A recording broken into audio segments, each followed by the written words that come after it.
Yo, what's up? Welcome back to another episode of The Sauce. Coming off a weekend where things really didn't go our way. I mean, it wasn't terrible. The top bets went 4-3, so that was cool.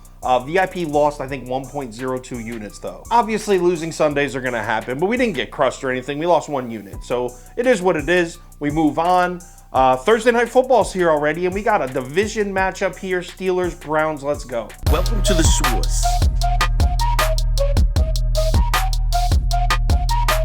The Sauce. Sauce.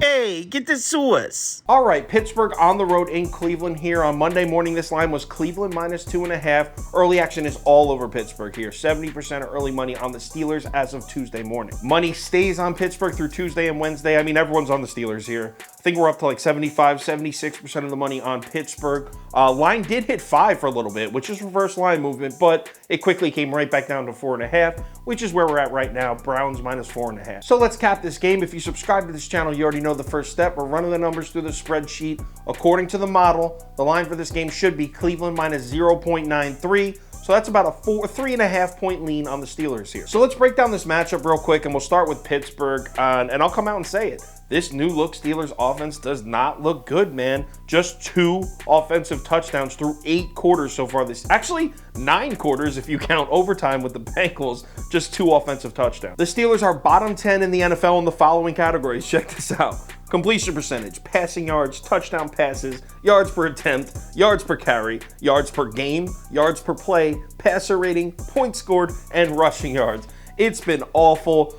Safe to say this new Matt Canada era of the Steelers offense is not off to a good start. Mike Tomlin named Matt Canada the offensive coordinator last year with the intention of bringing back the Steelers run game, bringing back the Le'Veon Bell days. They named him the OC. 3 months later, they draft Najee Harris with their first-round pick, and all the pieces are in place for this new era of Steelers running football to come back. Well, the first season with this setup did not go as planned. Last year, the Steelers finished just 29th in the NFL in rushing yards per game.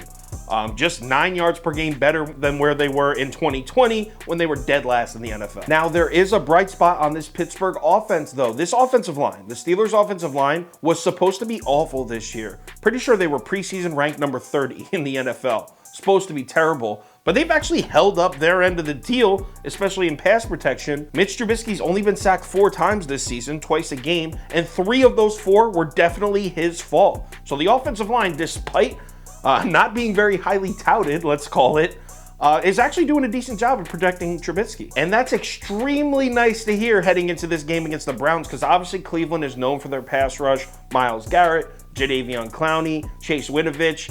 But Clowney and Winovich both out. That's Cleveland's 2nd and 3rd edge rushers. Oh, and by the way, Myles Garrett's dealing with something too. He's got a neck thing. He sat out of practice Monday. I believe he participated in light practice on Tuesday. He's probably going to play. I mean, Myles Garrett's probably fine. But still, without Clowney and Winovich on the field, that really allows the Steelers to focus some more attention on throwing unlimited double teams at Myles Garrett. Truthfully, I actually think the table's set for Mitch Trubisky to actually have a decent game through the air here. Now, on the other side of the ball, let's call it what it is. The Steelers' run defense is not good. They're not good against the run.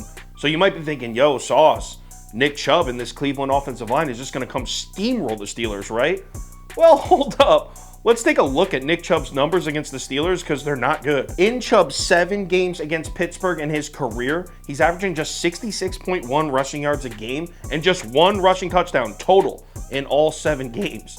Dude has not had success running the ball against the Steelers. That being said, if there was ever a spot for that trend to break, it might be this one. I mean, look at the Steelers game last week against New England. The Patriots got the ball back with 6.5 minutes left, up 3, I think it was 19-16. Patriots get the ball back. Steelers need to stop. They know New England's going to come out and run the ball, just slam it between the tackles. They know what the Patriots are going to do, and they had no answer for it. New England was able to eat the entire clock up and win the football game. Another huge area of concern for the Steelers here, and this might be the biggest one, this Steelers defense lived and died by its pass rush last year. They had the number 1 pass rush in the NFL, led the league in sacks. But have you taken a look of what this pass rush looks like without TJ Watt on the field? Want to know how many times the Steelers sacked Mac Jones last week? And this is a Patriots team that couldn't protect Mac Jones for shit in week 1 against Miami. Want to know how many times the vicious number 1 pass rush Steelers sacked Mac Jones? 0. And the truth of the matter is, if the Steelers can't pressure the quarterback, we know they can't stop the run. How do you expect them to get this Cleveland Browns offense off the field? And I know you might be thinking, bro, Sauce, it's Jacoby Brissett.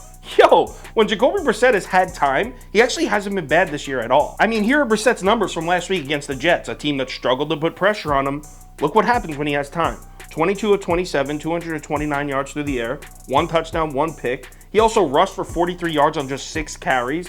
I mean, if Brissett plays like that again, and the Steelers can't get pressure on him, I think Cleveland wins this game by a touchdown comfortably. Which is why I'm fading the whole world here. I don't trust the Steelers defense at all. Look at this number, 4.5.